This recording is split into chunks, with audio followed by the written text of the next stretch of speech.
Why don't we just be quiet and just live our own lives? And no, God hasn't called us to be quiet. He's called us to preach. I don't believe in backing up. I don't believe in conceding an inch. So we're coming. God's called us to preach. That's what we're going to do. Would you like to know what Satan does not want you to know? The devil is really at work in the tribulation period. And, he's trying to wreak as much havoc as he can. Why? Because he knows his days are numbered. Some people, if they know their days are numbered, if they've been told by a doctor, you have a month to live, they're going to get their house in order. They're going to try to get things resolved. If they have conflicts, they'll forgive people. They'll try to make peace with people. The devil's just the opposite. He's so evil. Knowing his days are numbered, he wants to do as much damage as he can until Christ comes back. Revelation 12:12 says the devil has gone down to you. He's filled with fury. Why? Because he knows his time is short. See, believe it or not, Satan believes the Bible. He knows it's true. And he knows his days are numbered, so he is just mad as a hornet and wants to create so much misery for so many people. So this is where we're at now. And at this point, God is basically giving to mankind what he has always longed for,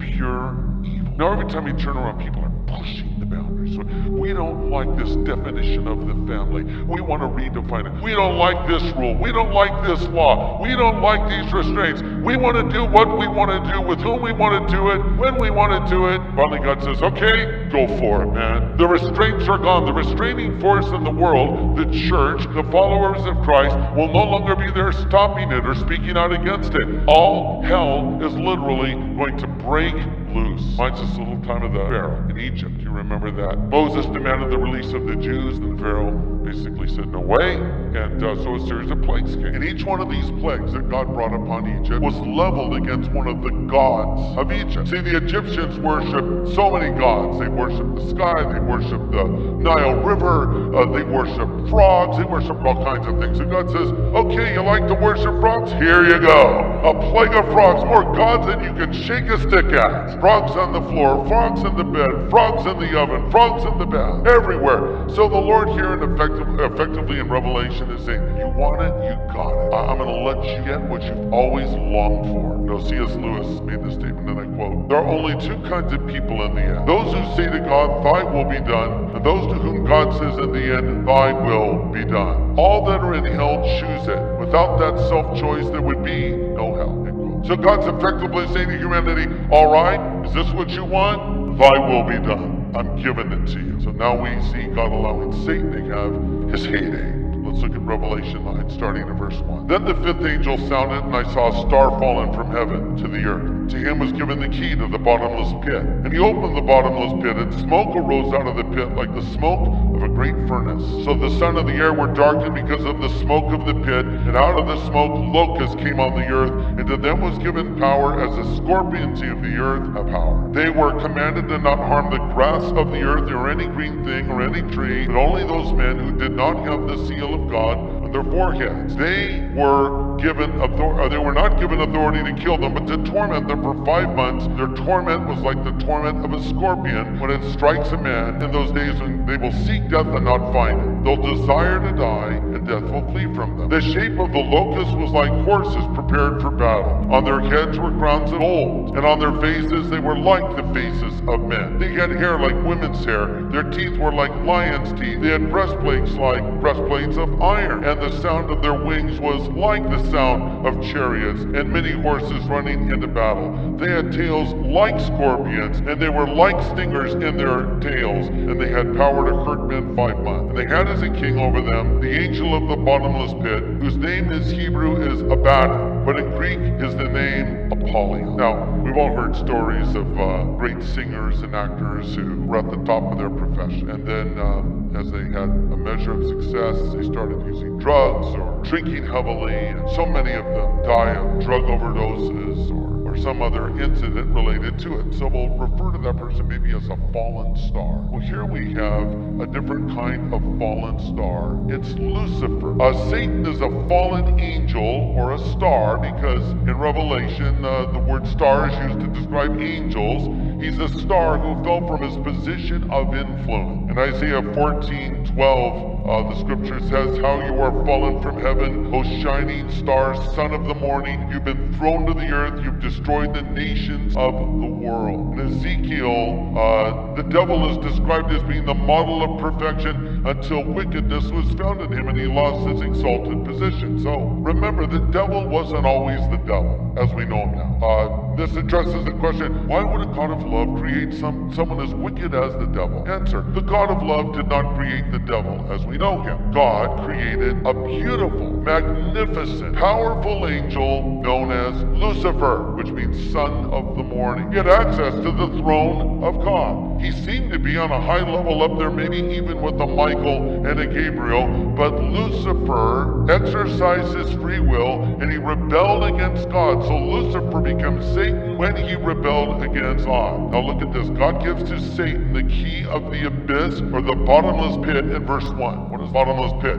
It's a prison somewhere in the underworld where the demons are kept. The Bible speaks of angels who rebelled were imprisoned. By the way, a demon is a fallen angel. Jude 1:6 says, I want to remind you of the angels that did not stay within the limits of authority. God gave them over to the place, and that's where they've been kept securely chained in the prisons of darkness, waiting for the great day of judgment. So they're in some place in the underworld called the bottomless pit. Remember that story of the demon-possessed man who was bound and chained, and Jesus asked the demons to identify themselves, and they said, Legion, for we are many. And then Jesus cast the demons, remember, into the pigs, and the pigs committed mass suicide. Remember that story? But do you remember what the demons said before they were cast into the pigs? They said to Jesus, don't send us to the bottomless pit. Not all demons are there now, but some are. So this, being described here in Revelation, is the pit that is being opened up. Let me illustrate. Imagine if every prison on the face of the earth, including prisons that held terrorists, were opened up and all the prisoners were released from custody.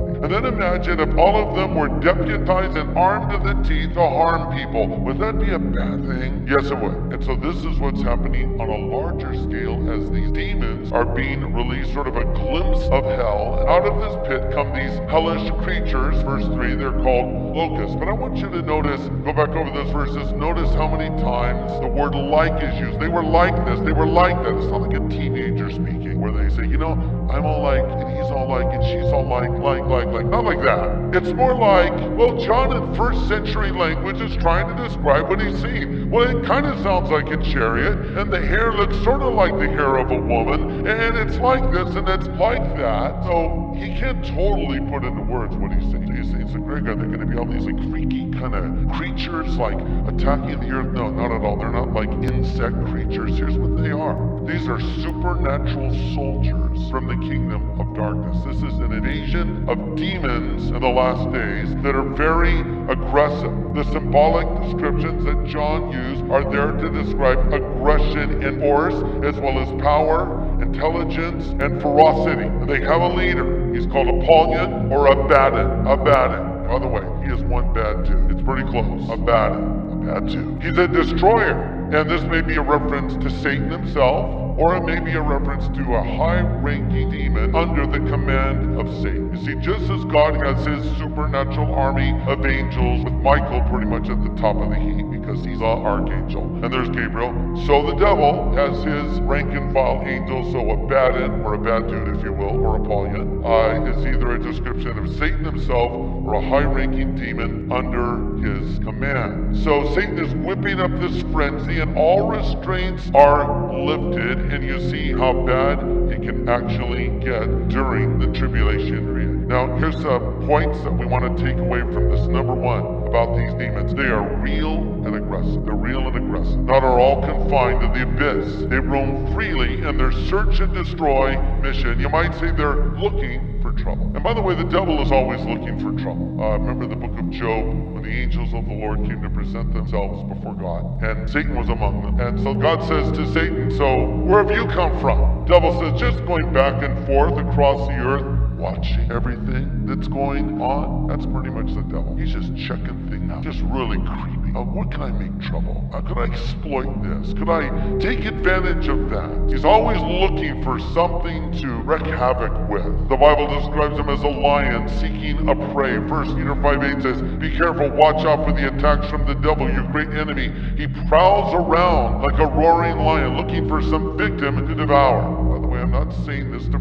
freak you out, but to inform you to keep up your spiritual guard. C.S. Lewis, in his excellent book, The Screwtape Letters, which basically is a work of fiction that Lewis wrote, trying to almost get into the head of a demon, if you will, and sort of their strategies and tactics and undermining Christians. So he has these characters in this book, and he has this statement in it, and he says, like, well, there are two equal and opposite errors into which our race can fall about the devil and demons. One is to disbelieve in their existence. The other is to believe and to feel an excessive and unhealthy interest in them. They themselves are equally pleased by both errors and hail a materialist or a magician with the same delight, end quote. And so the basic idea Lewis is saying, some people say, oh, there are no demons, it's all a bunch of baloney. And other people are like, they want to know everything about demons and talk about demons. And no, Lewis says these are both extremes that we must avoid. We need to be educated. But I don't want to sit around all day and talk about what the devil is doing. I want to talk about what Jesus Christ is doing. And the only reason I bring these things up is to show you how to overcome the devil, which brings me to point number 2.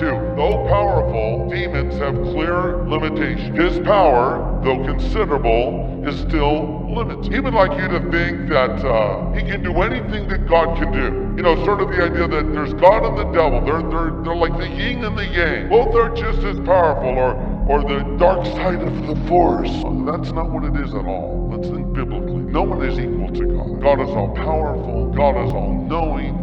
There's no one that is equal to God. The devil is powerful, though not nearly God's equal, and his power is clearly limited. Okay, so understanding that, we know that the devil can tempt us, he can harass us, he can hassle us, but if you're a Christian, you come under divine protection. You're protected by God. Now, if you're not a Christian, you have no divine protection. If you're not a Christian, you have no way to effectively resist the devil. But if you're a believer, God will never give you more than you can handle, but make a way of escape that you may be able to bear it. This is illustrated in the story of Jesus talking to Peter one day. And he said, hey, Simon, Satan has been asking excessive that you would be taken out of the care and protection of God. You know, would that freak you out if Jesus said that to you? You're just hanging around with Jesus, great day, sun's out. Hey, by the way, Greg, yes, Lord, the devil's been asking for you by name. What? Yeah, he's been asking for you by name.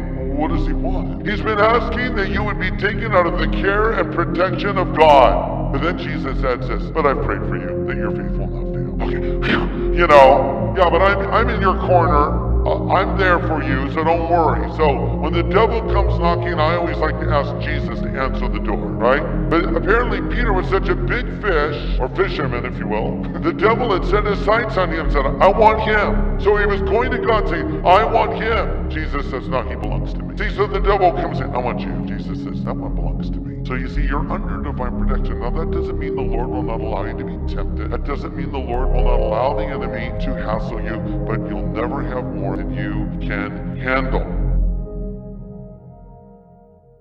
Gotta say God bless you. God.